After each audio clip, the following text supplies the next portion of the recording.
Let us start A session. आज के session में हम 8 टू 14 जुलाई के करंट अफेयर्स को एमसीक्यू फॉर्मेट में प्रैक्टिस करेंगे। ये सारे करंट अफेयर्स हम ऑलरेडी अपनी डेली करंट अफेयर्स की क्लास में डिस्कस कर चुके हैं, तो आज हम इसको एमसीक्यूज के थ्रू प्रैक्टिस करेंगे। जैसे कि international day of combating sand and storms, जो कि 12 जुलाई को ऑब्जर्व किया जाता है। देन रोशनी नदार मल्होत्रा को मिला है फ्रांस का highest civilian honour. India host करने जा रहा है Malabar naval exercise along with United States, Japan and Australia. So let us learn all this together. Dash has been selected as the principal sponsor of the Indian contingent in the upcoming 2024 Paris Olympics. तो Paris Olympics हमें पता है 26 जुलाई से start हो रहे हैं और इसका प्रिंसिपल स्पॉन्सर होंगे अडानी ग्रुप। तो अडानी ग्रुप इसके प्रिंसिपल स्पॉन्सर होने वाले हैं फ्रॉम 26 जुलाई टू 11 अगस्त, और ये इवेंट होगा पेरिस फ्रांस में। इस इवेंट का मोटो होगा गेम्स वाइड ओपन। तो हमें मोटो भी याद रखना है कि पेरिस ओलंपिक्स का मोटो है games wide open, reflecting the inclusive and welcoming nature of the event. Abhinav Bindra को सिलेक्ट किया गया है as torch bearer for 2024 Paris Olympics. तो ये भी याद रखना है कि अभिनव बिंद्रा, जिन्होंने 10 मीटर एयर राइफल शूटिंग में 2008 में गोल्ड मेडल जीता था, तो अभिनव बिंद्रा ने 10 metre air rifle shooting event में 2008 में गोल्ड मेडल जीता था। इनको टॉर्च बीयरर बनाया गया है। फ्लैग बीयरर्स होंगे पीवी सिंधु बैडमिंटन एंड शरद कमल, जो कि टेबल टेनिस के प्लेयर हैं। तो ये होंगे दोनों फ्लैग बीयरर्स। और 2012 के Olympic bronze medallist Gagan Narang को इंडिया का चीफ डी मिशन बनाया गया फॉर द 2024 पेरिस ओलंपिक्स। तो ये सारे फैक्ट हमें याद रखने हैं। Prime Minister Narendra Modi recently presented with the Order of the St. Andrew the Apostle the First, called is the highest civilian honor of। तो रिसेंटली प्राइम मिनिस्टर 2 डे की official visit पे गए थे Russia, तो वहां पर इनको ये अवार्ड मिला order of Saint Andrew the apostle the first called, जो कि रशिया का हाईएस्ट सिविलियन ऑनर है। हम यहाँ पिक्चर में देख सकते हैं, दिस इज रशिया's highest civilian honour Saint Andrew the apostle the first called. और ये प्राइम मिनिस्टर को दिया गया for his distinct contribution to the development of a privileged strategic partnership between Russia and India। और ये अवार्ड फर्स्ट टाइम 1698 में establish किया गया था by tsar the Peter the Great. Tsar Peter the Great ने 1698 में इसको एस्टेब्लिश किया था, तो इसको भी हमें याद रखना है। India will host the 20th Malabar naval exercise. तो इंडिया होस्ट करने जा रहा है 28th Malabar naval exercise with US, Japan and Australia. तो ये चारों कंट्रीज कोऑर्डिनेटर ग्रुप का भी पार्ट है। तो हमें पता है कोऑर्डिनेटर डायलॉग एक ग्रुपिंग है 4 कंट्रीज की, जिसमें India, US, Japan and Australia आते हैं। तो ये चारों क्वाड का भी पार्ट है और ये चारों ही मालाबार नेवल एक्सरसाइज में पार्ट लेंगे इन दी बे ऑफ बंगाल, जो कि अक्टूबर में होगी। तो अक्टूबर 2024 में ये एक्सरसाइज होगी, जो फोकस करेगी on advanced anti submarine warfare to enhance military coordination among rising China tension. तो हमें पता ही है इंडिया चाइना के साथ हमारी तनातनी चलती रहती है, उसी के साथ साथ यूएस चाइना का भी ऐसे ही तनातनी चली रहती है। तो इसके फोकस करने के लिए कि चाइना का साउथ चाइना सी में ज्यादा दबदबा न रहे, ये एक्सरसाइज होने जा रही है इन बे ऑफ बंगाल। तो ये एज अगर इसकी हिस्ट्री की बात करें तो ये फर्स्ट टाइम इंडिया यूएस में 1990, इंडिया एंड यूएस के बीच में 1992 में स्टार्ट हुई थी मालाबार नेवल एक्सरसाइज। और फिर जापान ने ज्वाइन किया 2015 में एंड ऑस्ट्रेलिया ने ज्वाइन किया 2020 में। तो थोड़ा हमें हिस्ट्री भी बताना चाहिए कि मालाबार एक्सरसाइज कैसे स्टार्ट हुई थी। 1992 में इंडिया और यूएस के बीच में स्टार्ट हुई थी, उसके बाद 2015 में जापान ने ज्वाइन किया एंड 2020 में ऑस्ट्रेलिया ने इसे जापान ज्वाइन किया। नासा's dash satellite discovers unusual ionospheric shapes. तो नासा की किस सैटेलाइट ने डिस्कवर किया अनयूजुअल आयोनोस्फेरिक शेप्स? तो नासा की गोल्ड सैटेलाइट। तो यह है नासा की गोल्ड सैटेलाइट, जिसकी फुल फॉर्म है global scale observations of the limb and disk satellite. तो गोल्ड की फुल फॉर्म भी याद रखनी है, global scale observations of the limb and disk, जो कि 2018 में लॉन्च हुई थी and is watching over the ionosphere in the western hemisphere. तो वेस्टर्न हेमिस्फेयर में जैसे यूएसए है, कनाडा है, मेक्सिको है, तो उन कंट्रीज पे इसका ध्यान था कि वहां पे आयोनोस्फेयर कैसे काम कर रही है, बिकॉज इसका मेन जॉब है to measure the temperatures and the levels of the atmosphere. जो एटमॉस्फेयर के टेम्परेचर्स है और उसके लेवल्स है उसको मेजर करना, ताकि हमें पता चले आयोनोस्फेयर कैसे काम करती है। अगर हम आयोनोस्फेयर लेयर की बात करें, ionosphere layer is mostly made of electrically charged plasma or gas that is very important for radio messages to travel or long distance communication। तो नेक्स्ट स्लाइड में हम लेयर्स ऑफ एटमॉस्फेयर में देखेंगे कि ionosphere कहाँ है और कैसे काम करती है। सो हम देख सकते हैं लेयर्स ऑफ अर्थ एटमॉस्फेयर में फर्स्ट लेयर होती है ट्रोपोस्फियर। फर्स्ट लेयर होती है ट्रोपोस्फियर जो कि प्रेजेंट होती है 8 to 16 किलोमीटर के अराउंड। तो 8 किलोमीटर ये होती है पोल्स पे एंड 16 किलोमीटर होती है इक्वेटर पे। और 99% of the earth's weather and climate phenomena occurs here. तो जो भी वेदर हमारी रेन होती है, स्नो होती है, तो 99% फिनोमिना यहीं पे होता है ट्रोपोस्फेयर में। और यहाँ पे टेम्परेचर डिक्रीज करता है विद ऑल्टीट्यूड। तो टेम्परेचर डिक्रीज करेगा विद ऑल्टीट्यूड। अगर हम पहाड़ों की बात करें, जब हम पहाड़ों में जाते हैं, दैट इज हाइट पे जाते हैं, तो वहां पे टेम्परेचर डिक्रीज करता है। तो that is a real life example. Next is stratosphere जो कि 16 to 50 किलोमीटर के अराउंड प्रेजेंट होती है। स्ट्रेटोस्फेयर जो कि 16 to 50 किलोमीटर के अराउंड प्रेजेंट होती है और यहीं पे प्रेजेंट होती है ओजोन बेल्ट। तो यहीं पे होती है ओजोन बेल्ट स्ट्रेटोस्फेयर में, जो कि सन की हार्मफुल यूवी रे से हमें बचाती है। नेक्स्ट इज मीजोस्फेयर जो कि 50 to 80 किलोमीटर की प्रेजेंट होती है। 50 to 80 किलोमीटर। और यहाँ पे टेम्परेचर कोल्डेस्ट होता है। तो कोल्डेस्ट टेम्परेचर यहीं पे एग्जिस्ट करता है। अगर आपको एग्जाम में क्वेश्चन आए कि कौन सी layer of the earth atmosphere में कोल्डेस्ट टेम्परेचर होता है, तो वो होता है मीजोस्फेयर में। यहाँ पे कोल्डेस्ट टेम्परेचर होता है। देन थर्मोस्फेयर जो कि होती है 80 to 800 किलोमीटर। और यहाँ पे हॉटेस्ट लेयर होती है। तो कोल्डेस्ट एंड हॉटेस्ट टेम्परेचर कहाँ होता है ये हमें याद रखना है। कोल्डेस्ट टेम्परेचर होता है मीजोस्फेयर पे एंड हॉटेस्ट टेम्परेचर होता है थर्मोस्फेयर में। And last is the exosphere. Exosphere जहाँ पे हाईएस्ट, जो कि हाईएस्ट लेयर है एटमॉस्फेयर की। So this is the highest layer of atmosphere. अब आपको लग रहा हो कि यहाँ पे आयोनोस्फेयर कहाँ है। तो आयोनोस्फेयर एक सेपरेट लेयर नहीं है, but it overlaps the mesosphere, thermosphere and exosphere. तो टेम्परेचर के हिसाब से ये ओवरलैप करती है यहाँ पे कुछ ऐसा। तो इन तीनों लेयर्स को ये ओवरलैप करती है आयोनोस्फेयर, जो कि एक इलेक्ट्रिकली कंडक्टिंग रीजन है capable of reflecting radio signals back to earth. So ये लेयर बहुत इंपॉर्टेंट लेयर है आयोनोस्फेयर। तो इसको याद रखना है कि ये ओवरलैप करती है मेसोस्फेयर, थर्मोस्फेयर एंड एक्सोस्फेयर। और इसके बिना रेडियो सिग्नल्स ट्रैवल करना पॉसिबल नहीं है। Lok Sabha speaker Om Birla to lead Indian delegation to BRICS parliamentary forum in. तो ओम लोक स्पीक हमारे जो स्पीकर है लोकसभा के ओम बिरला, वो इंडियन डेलीगेशन लीड कर रहे हैं टू ब्रिक्स पार्लियामेंट्री फोरम, जो कि होगा रशिया सैन पीटर्सबर्ग में। तो करंट चेयर ब्रिक्स का कौन है? तो ब्रिक्स का करंट चेयर है रशिया। और यहीं पे होगा 16th ब्रिक्स समिट। तो इस साल होने वाला है 16th ब्रिक्स समिट रशिया में। तो उसी का ये लेट इवेंट है, जो कि ब्रिक्स पार्लियामेंट्री फोरम, जो इसकी थीम है the role of parliaments in strengthening multilateralism for equitable global development and security.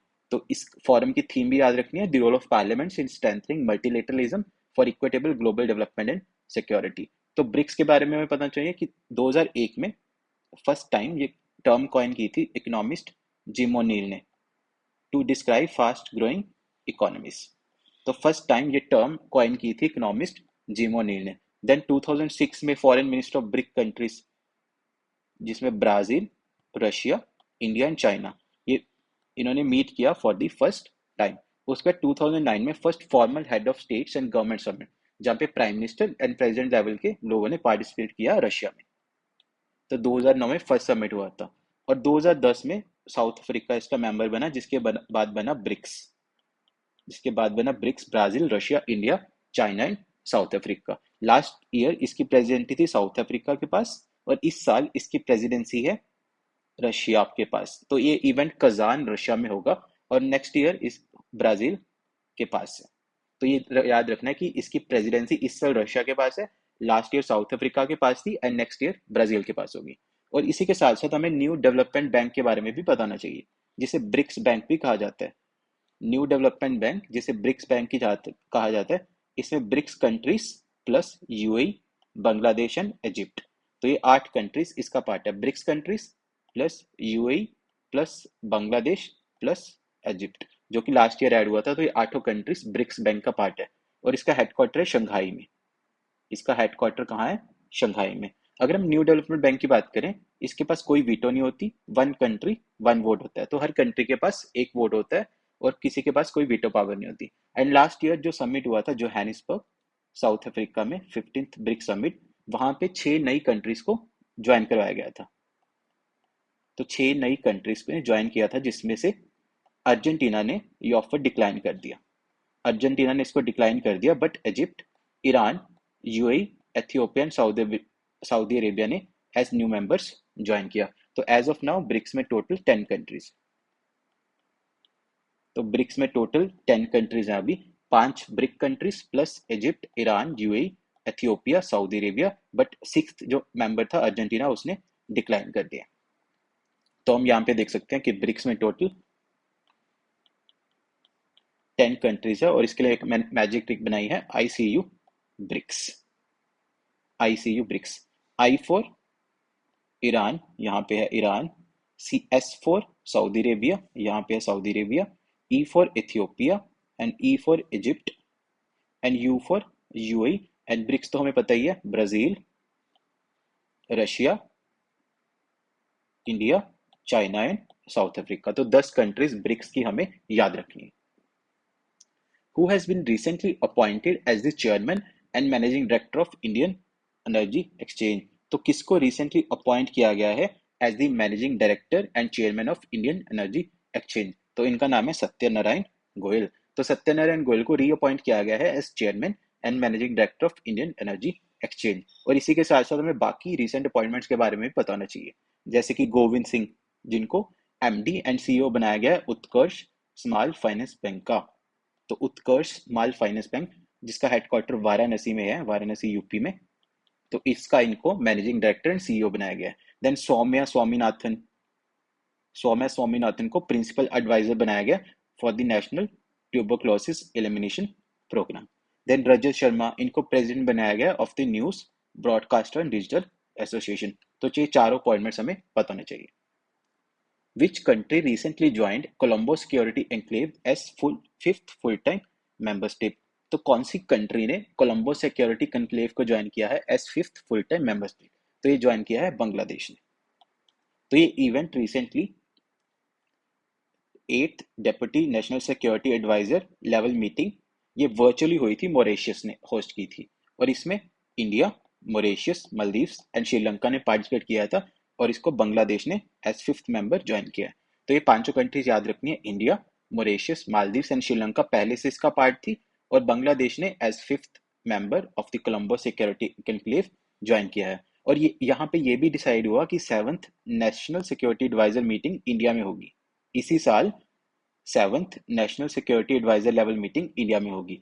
और कोलंबो सिक्योरिटी इंक्लेव कब एस्टैब्लिश हुआ था? 2021 में, कोलंबो श्रीलंका में।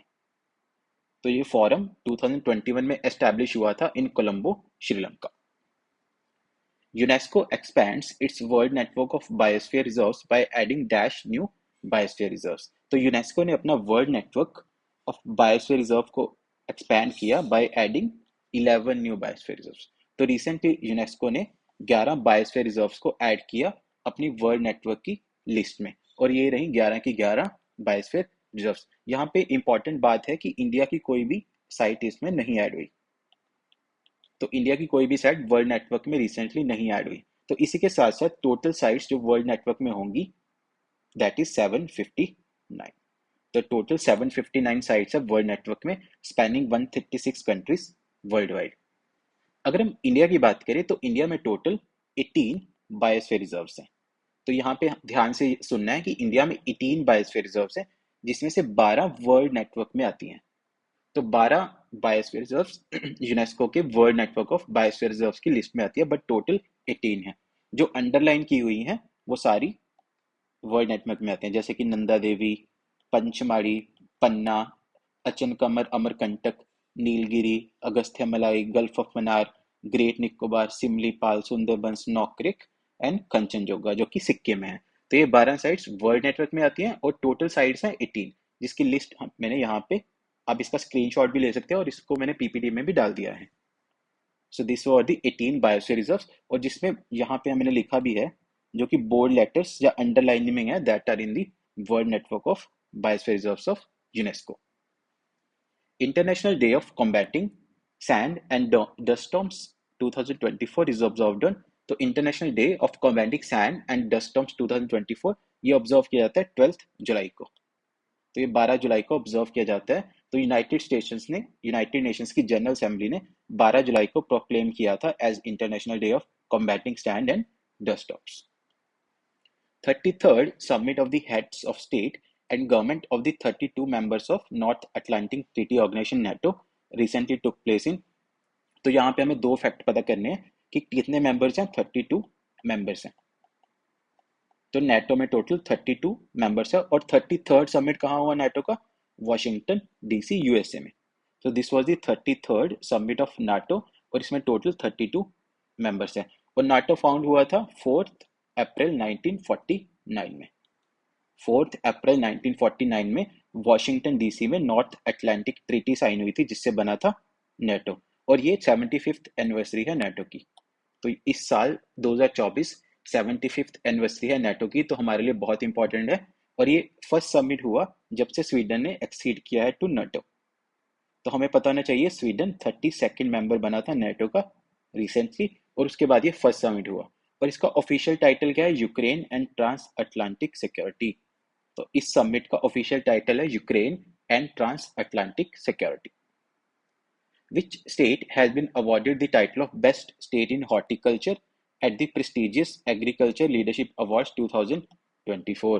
तो कौन सी स्टेट को ये टाइटल मिला है बेस्ट स्टेट इन हॉर्टिकल्चर का? और ये मिला है नागालैंड को। तो और ये सेरेमनी कहाँ हुई? न्यू दिल्ली में हुई थी। तो ये अवार्ड सेरेमनी न्यू दिल्ली में हुई थी जिसमें बेस्ट स्टेट इन हॉर्टिकल्चर का अवार्ड मिला है नागालैंड को। ओवरऑल बेस्ट एग्रीकल्चरल स्टेट का अवार्ड मिला है महाराष्ट्र को। तो ये दोनों अवार्ड याद रखने, best state in horticulture and best agriculture state is Maharashtra.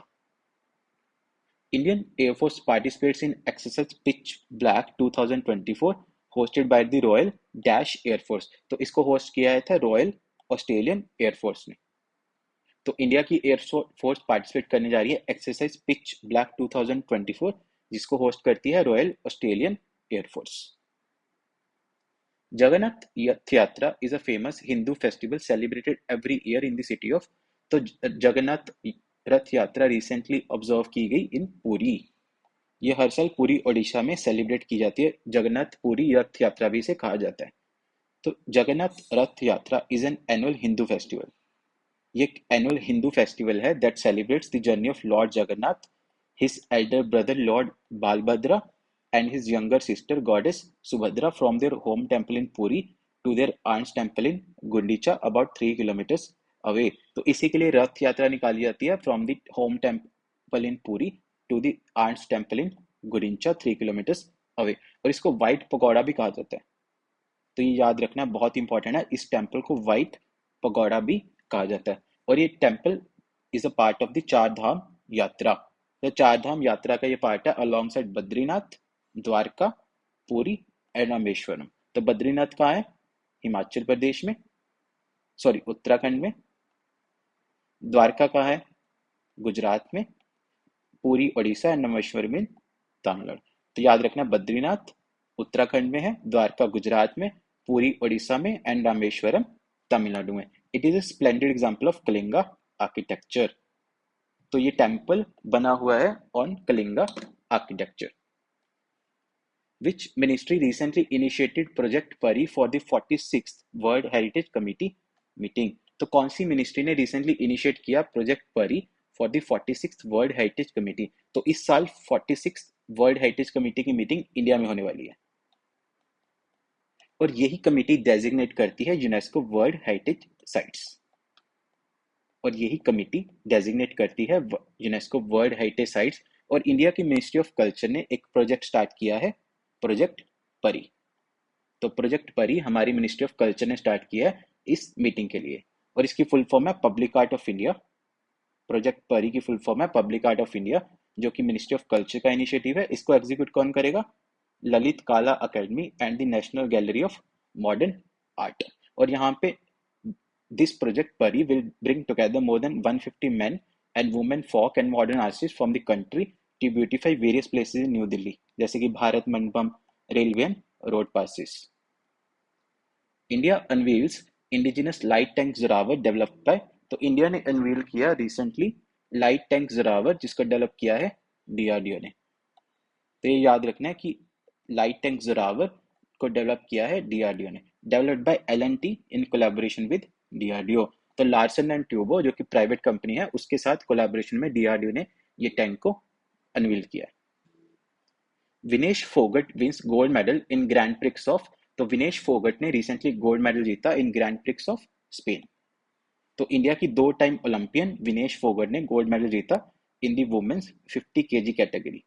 तो वुमेन की 50 केजी कैटेगरी जो कि एक इंटरनेशनल कॉन्टिनेंटल रेसलिंग चैंपियनशिप हुई थी जिसे ग्रैंड प्रिक्स ऑफ स्पेन भी कहा जाता है। तो ग्रैंड प्रिक्स ऑफ स्पेन एक इंटरनेशनल कॉन्टिनेंटल रेसलिंग चैंपियनशिप है जिसमें वुमेन की 50 केजी कैटेगरी में विनेश फोगट ने गोल्ड मेडल जीता और इन्होंने हराया मारिया ट्यूम करेकाकोवा को। तो ये फैक्ट भी हमें याद रखना है। Dhruv Sitwala claimed his third Asian billiards title. तो ध्रुव सितवेला ने अपना थर्ड एशियन बिलियर्ड्स टाइटल जीता बाय डिफीटिंग पंकज अडवाणी। और ये इवेंट कहाँ हुआ था? ये इवेंट हुआ था रियाद, सऊदी अरेबिया में।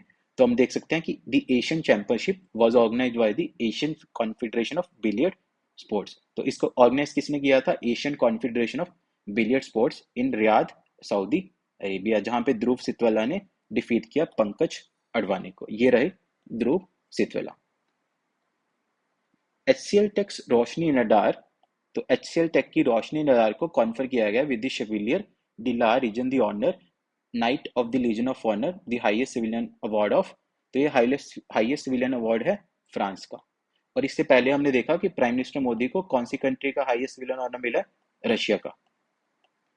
Order of Saint Andrew the apostle the first called जो कि रशिया का हाईएस्ट सिविलियन ऑनर है, ये प्राइम मिनिस्टर मोदी को मिला। और फ्रांस का हाईएस्ट सिविलियन रिसेंटली मिला chevalier de la Legion d'honneur Roshni Nadar को। ये रही रोशनी नडार। तो ये दोनों अवार्ड बहुत इंपॉर्टेंट है, इन दोनों को हमें अच्छे से याद रखना है। So that is it for this weekly current affairs MCQ session. Please हमारे चैनल को सब्सक्राइब जरूर कीजिए। Thank you. Best wishes for exams.